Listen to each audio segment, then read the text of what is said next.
The son of a Kentucky frontiersman, Abraham Lincoln had to struggle for a living and for learning. 5 months before receiving his party's nomination for president, he sketched his life. I was born February the 12th, 1809, in Hardin County, Kentucky. My parents were both born in Virginia, of very undistinguished families.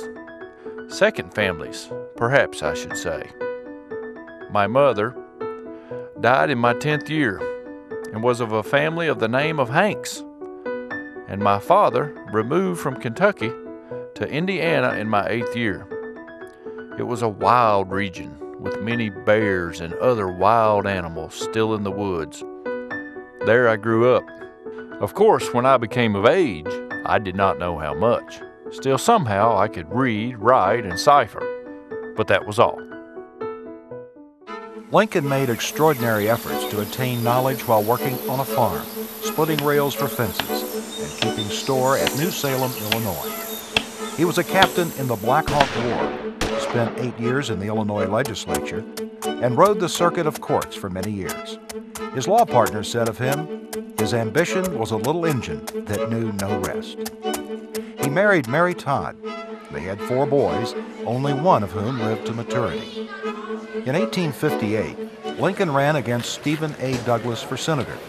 He lost the election.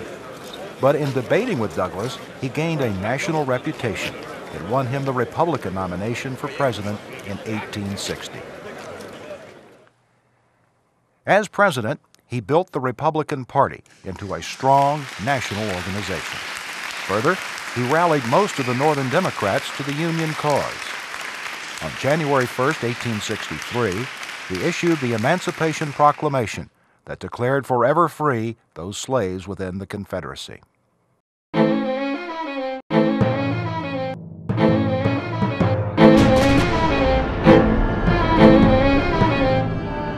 Lincoln never let the world forget that the Civil War involved an even larger issue.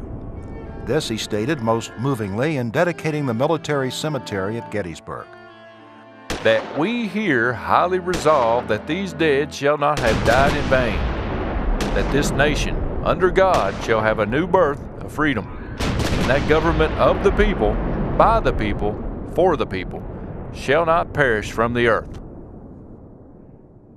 Lincoln won re-election in 1864 as Union military triumphs heralded the end to the war. In his planning for peace, the president was flexible and generous, encouraging Southerners to lay down their arms and join speedily in reunion.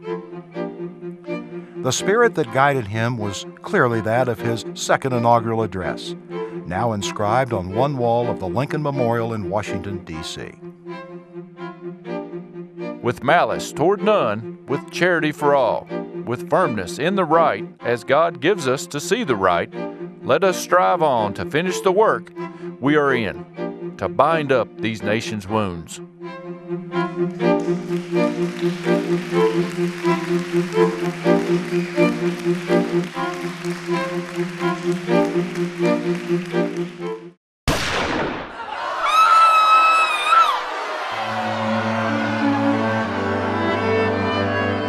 On Good Friday, April 14, 1865, Lincoln was assassinated at Ford's Theater in Washington by John Wilkes Booth, an actor who somehow thought he was helping the South. The opposite was the result. For with Lincoln's death, the possibility of peace with magnanimity died.